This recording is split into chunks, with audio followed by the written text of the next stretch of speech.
بسم اللہ الرحمن الرحیم۔ السلام علیکم۔ جب سلطان صلاح الدین ایوبی رحمۃ اللہ علیہ نے حلب شہر کو فتح کیا تو آپ بھیس بدل کر لوگوں کے حالات کے بارے میں جاننے کے لیے نکل پڑے۔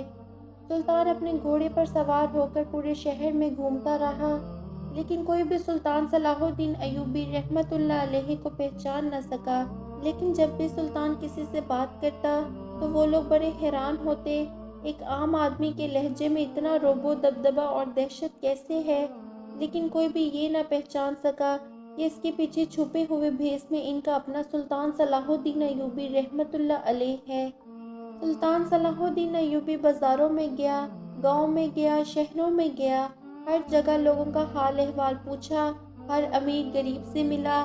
سلطان بہت سے غریبوں کے پاس مہمان بن کر گیا تو سلطان کو یہ دیکھ کر بہت غم ہوا کہ ان لوگوں کے پاس کھانے کے لیے کچھ نہ تھا۔ ان کے پاس جو ہوتا وہ سلطان کو دے دیتے، لیکن ان کے اپنے بچے بھوکے رہ جاتے۔ سلطان صلاح الدین ایوبی رحمۃ اللہ علیہ ان کی تھوڑی بہت مدد کر دیتا اور وہاں سے رخصت ہو کر چلا جاتا۔ اسی طرح سلطان صلاح الدین ایوبی نے حلب شہر کا ایک ایک چپا چھان مارا۔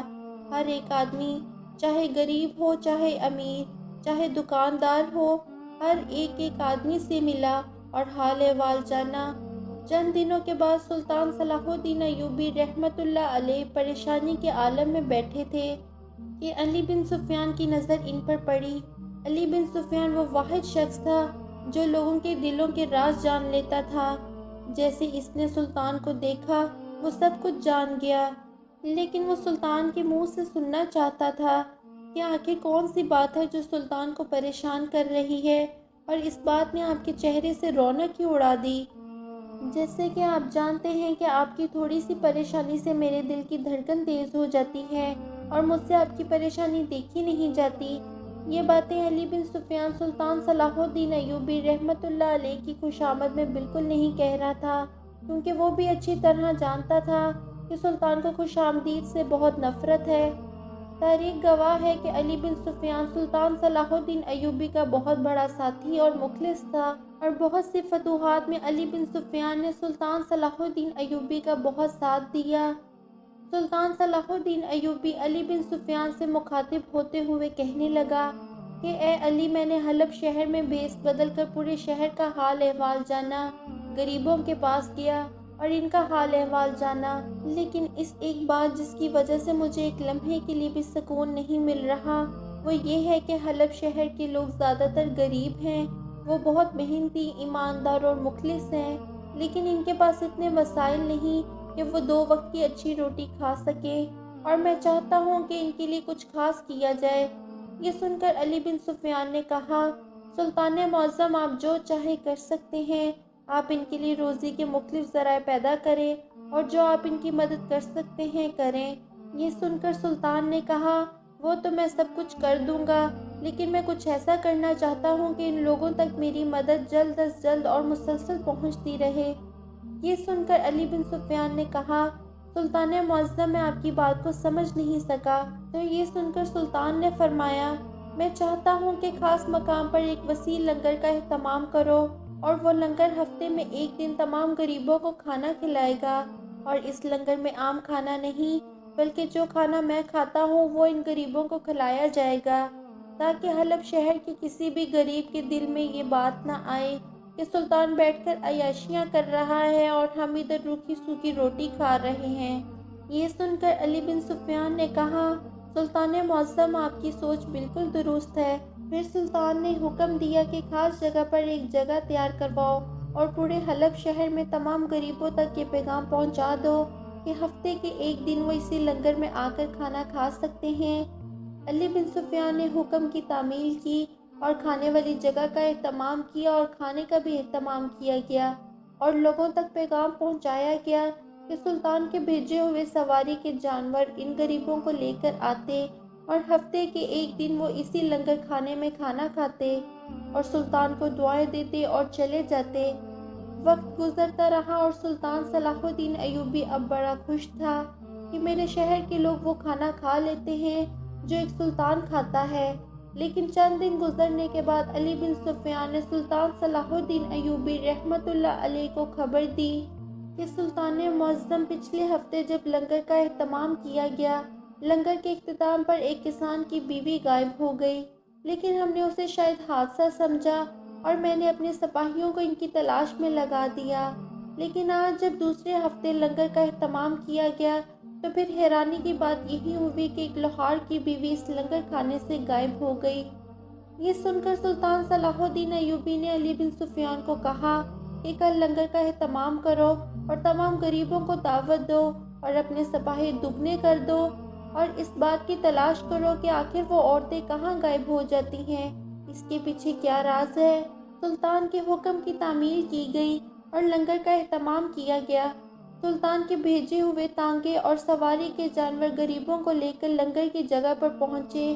کھانے کا اہتمام ہو گیا تھا، تمام لوگوں نے کھانا کھایا، لیکن جیسے ہی شام ہوئی تو پھر ایک کمہار سر پیٹنے لگا کہ میری بیوی غائب ہو گئی ہے۔ یہ سن کر سلطان صلاح الدین ایوبی بڑا حیران و پریشان ہوا کہ آخر ایسا کیا ماجرا ہے، لیکن سلطان سمجھ چکا تھا کہ میرے اس کام کی وجہ سے لوگوں کے دلوں میں اور خودداری اور اپنے شہر کے لیے محبت پیدا ہو رہی تھی، اس لیے اب دشمن کو یہ بات پسند نہ آئی اور وہ پھر سے کوئی گھٹیا حرکت کرنے کی کوشش کر رہے ہیں۔ سلطان نے کمہار سے وعدہ کیا کہ کل تک تیری زوجہ مل جائے گی۔ اگلے دن پھر لنگر کا اہتمام کیا گیا اور اب سلطان سوچ رہا تھا کہ آخر وہ عورتیں کہاں جا رہی ہیں، اتنے سپاہیوں کے باوجود یہ سب کیسے ممکن ہے۔ تھوڑی دیر سوچنے کے بعد سلطان صلاح الدین ایوبی نے بھیس بدلا اور ایک سپاہی کے بھیس میں لنگر کھانے کے دروازے پر کھڑا ہو گیا۔ سلطان صلاح الدین ایوبی کی نظر چیل سے زیادہ تیز تھی۔ سلطان لنگر کھانے کے دروازے پر سپاہیوں کے ساتھ کھڑا ہو گیا اور لوگوں پر نظر جما لی، جس طرح شاہین اپنے شکار کو دیکھتا ہے۔ تھوڑی دیر گزری تو ایک عورت لنگر کھانے کے اندر گزری، جس کے چلنے کا انداز اور اس کی آنکھیں بالکل مشکوک لگ رہی تھی، لیکن اس کو کوئی عام آدمی نہیں پہچان سکتا تھا۔ لیکن سلطان صلاح الدین ایوبی نے اس کو پہچان لیا، لیکن ابھی سلطان چاہتا تھا کہ اس کو رنگے ہاتھوں پکڑا جائے۔ سلطان صلاح الدین ایوبی نے اس کو اندر جانے دیا۔ جیسے ہی لوگوں نے کھانا کھا لیا اور واپس جانے لگے تو سلطان نظر جما کر کھڑا رہا کہ آخر ایسا کیا ہوتا ہے کہ ایک عورت غائب ہو جاتی ہے۔ تھوڑی ہی دیر گزری تھی کہ وہی عورت بھیس بدل کر ایک تھیلے میں کوئی چیز کپڑے کے نیچے رکھ کر جا رہی تھی۔ سلطان صلاح الدین ایوبی رحمت اللہ علیہ نے اس عورت سے پوچھا کہ اس تھیلے میں کیا ہے اور تم یہاں کیا کرنے آئی تھی؟ تو اس عورت نے سلطان کو ایک عام سپاہی سمجھتے ہوئے کہا، یہ میری بوڑھی ماں ہے اور میں اس کو اس عظیم لنگر کھانے میں کھانا کھلانے لائی تھی۔ یہ سن کر سلطان سمجھ گیا کہ یہ کوئی بوڑھی عورت اس تھیلے میں نہیں، یہ کسی غریب کسان یا کمہار کی بیوی ہوگی اور وہ خاتون اس کو چالاکی کے ساتھ لے جا رہی تھی۔ تھوڑی دیر گزری، سلطان صلاح الدین ایوبی نے اس عورت کا پیچھا کرنا شروع کر دیا۔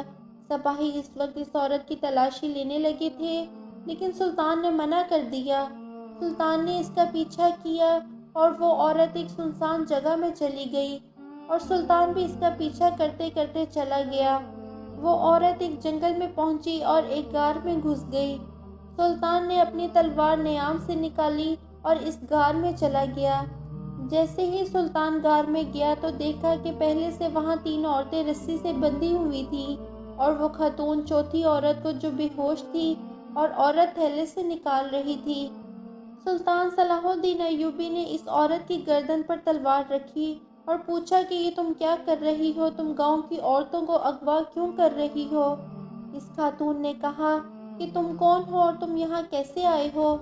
ابھی وہ خاتون سلطان سے ڈرے ہوئے لہجے میں پوچھ رہی تھی کہ ادھر بندھی ہوئی 2 عورتوں کے منہ سے نکل گیا، اے ہمارے سلطان، ہم آپ کو دیکھنے کے لیے ترس گئی تھی، ہمیں آپ سے یہ امید تھی کہ ایک نہ ایک دن آپ ہی ہمیں بچانے آئیں گے۔ جب اس خاتون نے سنا یہ سلطان صلاح الدین ایوبی ہے تو اس کے ہاتھ کانپنے لگے اور وہ سلطان کی تلوار کو دیکھ کر وہ خاتون سلطان کے سامنے ہاتھ باندھے کھڑی ہو گئی اور کہا، سلطان معظم، میں سب کچھ سچ سچ بتاتی ہوں، آپ میری جان بخش دیجئے۔ سلطان نے جان بخشی کے وعدے پر اس سے ساری کی ساری باتیں پوچھی۔ تو اس نے بتایا کہ آپ کے دشمن جب سے آپ نے یہ شہر فتح کیا وہ اسی طاق میں تھے کہ کسی طرح آپ کو کمزور کیا جائے اور وہ دوبارہ سے حلب شہر پر فتح کر سکیں، لیکن دن بہ دن اس شہر کے لوگ پہلے سے زیادہ خوددار، حب الوطن اور آپ کے گن گا رہے تھے۔ یہ بات آپ کے دشمن کو پسند نہیں آئی اور اسی لیے اس نے یہ کام انجام دیا تھا تاکہ لوگوں کے دلوں میں خوف بیٹھ جائے اور اس واقعے سے سلطان کی بے حد بدنامی ہوگی اور حلب شہر کے لوگوں کا سلطان صلاح الدین ایوبی رحمت اللہ علیہ پر سے اعتبار اٹھ جائے گا اور دشمن اس شہر کو دوبارہ فتح کر لے گا۔ یہ سن کر سلطان صلاح الدین ایوبی رحمت اللہ علیہ نے اپنی تلوار ہوا میں لہراتے ہوئے اور نعرہ بلند کرتے ہوئے کہا کہ جب تک سلطان کے جسم میں آخری سانس بھی ہے، میرے دشمن فتح کیے گئے ایک بھی قلعے کو ہاتھ بھی نہیں لگا سکتے۔ اس کے بعد سلطان صلاح الدین ایوبی رحمت اللہ علیہ نے اس عورت کی مدد سے اپنے دشمن تک جا پہنچا اور اس کو انجام تک پہنچایا۔ یورپی مورخ لین پال لکھتا ہے کہ عقل مند ہونا الگ بات ہے اور بہادر ہونا ایک اور نعمت ہے، لیکن جب عقل مندی، حکمت عملی اور دلیری مل جائیں تو وہ سوائے سلطان صلاح الدین ایوبی رحمت اللہ علیہ کے کسی دوسرے انسان کو نہیں جچتی، کیونکہ ان تینوں چیزوں کی جیتی جاگتی مثال جو دنیا نے اپنی آنکھوں سے دیکھی اور تاریخ کے پنے چیخ چیخ کر اس بات کی گواہی دیتے ہیں کہ اللہ تعالیٰ نے اس کائنات میں سلطان صلاح الدین ایوبی جیسا اور کوئی نہیں بنایا کہ جس نے حضرت عمر فاروق رضی اللہ تعالیٰ عنہ کے بعد بیت المقدس کو فتح کیا۔ محترم ناظرین، آج کی ویڈیو میں تھا بس اتنا ہی۔ ویڈیو پسند آنے کی صورت میں لائک اور شیئر کیجیے۔ چینل کو سبسکرائب نہیں کیا تو سبسکرائب کر کے بیل نوٹیفیکیشن کو آن کر دیں۔ شکریہ۔